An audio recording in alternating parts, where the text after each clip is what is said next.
So I want to give you an opportunity, if you'll take it, to, critique the sex addiction industry for a moment with what it might be missing at this time. What do we need to be seeing that your research is highlighting for us? Yeah, and I'm hoping to write a paper on this later this year. There's lots of areas of concern. Like it raises a number of red flags, but for me, the biggest red flag is that we are really moved into working with couples, and we've moved into working with couples in early in the recovery process, all of which has many advantages. I don't want to poo-poo working with couples, but are we setting them up? Are we, by not assessing for this, by not helping them get this under control early on, are we going to end up being part of the problem? This Yep. is all evolving, right? Well, you and It I is. are going to keep having conversations. We're going to keep talking about what we're seeing.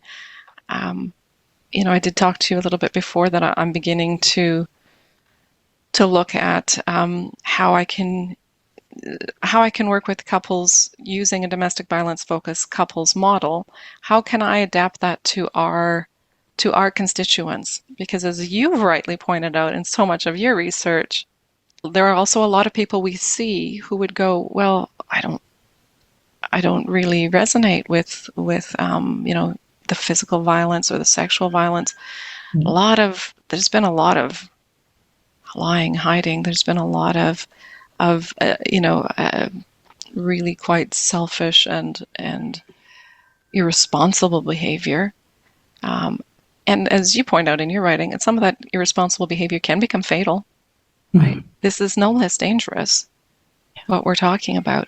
But a lot of our measures and assessments, for example, for domestic violence, could miss some of the really important violence going on that we need to be aware of and talking about to both of them. Yep. And that's why I see your work as being super important to, where I'm beginning to go with clients. Yeah. I appreciate so much how there's no work I would have to do in explaining the things that I'm writing about to you because you're tracking with it before having looked at my stuff. This is popping up. Our field of infidelity has evolved to a point where we've run into some walls. And one of the walls that is most concerning to me is the power and control differential that indicates somebody has less agency, less consent, and less knowledge, meaning there's an epistemic form of violence occurring for someone who's meant to be a peer, meant to experience Yeah. parity and equality. And so, oftentimes as therapists who are treating the system or the coupleship, there's an approach that says, hey, gosh, taking a heteronormative example, she has a lot of trauma. She's been betrayed and cheated on and lied to about it. So, she has trauma.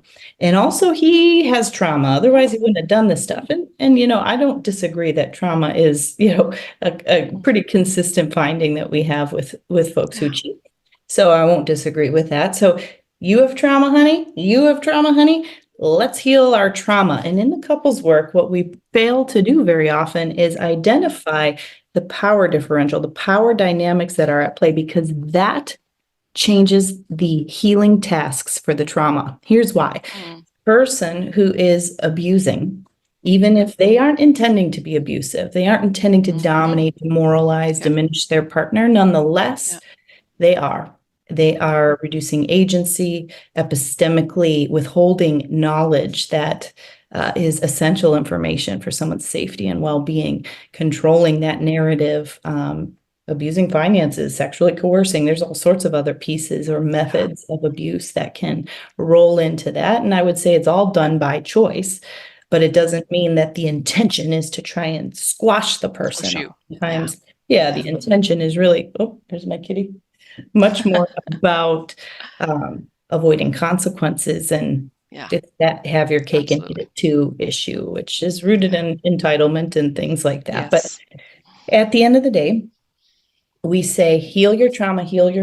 Let's heal the trauma of the relationship. But the trauma healing tasks are very different because somebody who is in a power position and enacting power and control against someone, therefore thrusting them one down, they cannot heal whatever trauma they have if they continue to abuse. They're going to be Mm, extremely limited in their mm, self-actualization if they mm, remain abusive. It's just a mm. natural thing, right?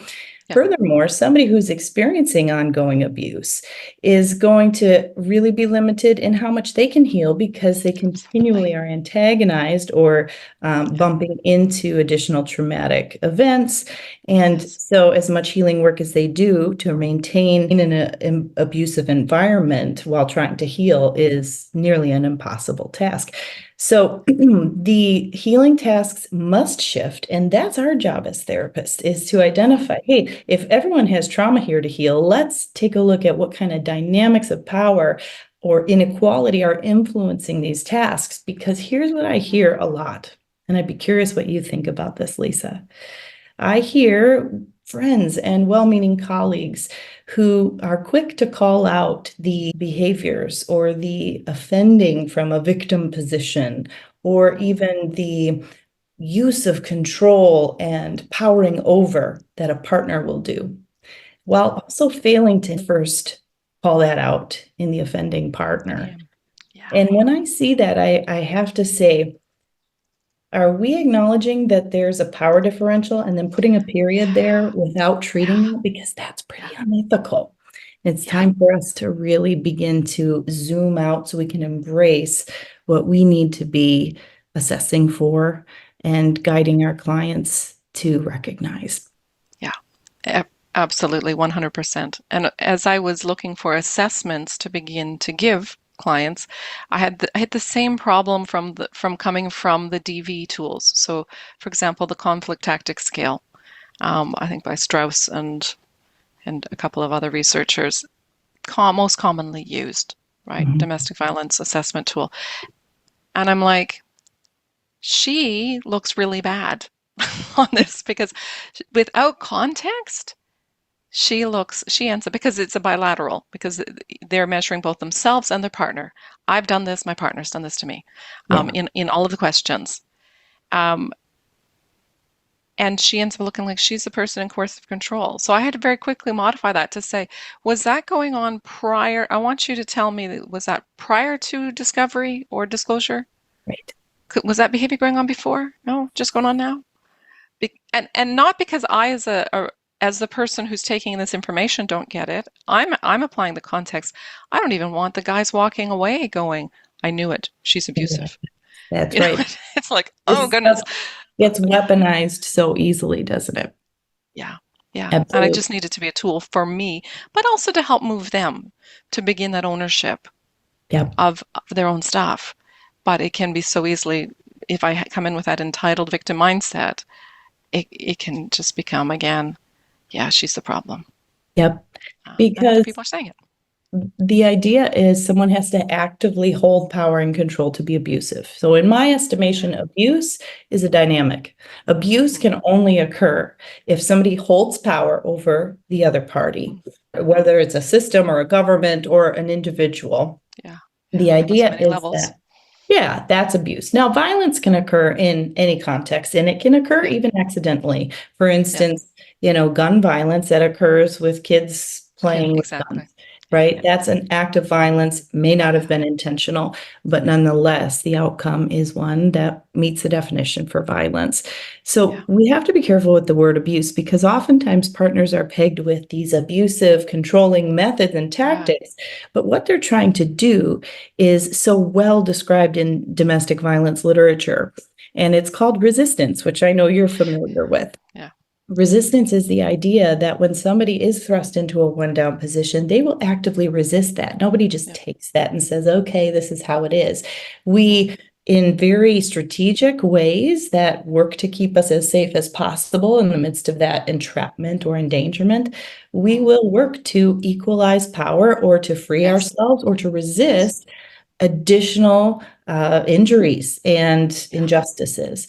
And so that's what partners do when they power up. It's not abuse if they aren't actually holding the power. If they're working to equalize the power, which, by the way, they're going to be minimally effective at if they're doing that Hmm. alone, because essentially the Yeah. person who creates the power differential must be the one to dissolve it. Yeah. Otherwise, we have, essentially somebody who maintains power and control and somebody who works like crazy to try and equalize that power. It becomes part of the dynamic, and it Yeah. escalates the abusive nature of Yeah. the environment Of abuse. they're Yeah. existing in. Mhm. Absolutely. Absolutely. I like the way you differentiate those two terms, violence and abuse, and I think that's important, right? And then that's when I say that's something unfortunately that it doesn't come out in my numbers, right? How much of this is violence experienced and how much of it is abuse? Because even frequency gives us a sense this may be abuse, right? This may be because Yeah. this person's saying this goes on. This happens many times. It's not once. We are women who discover.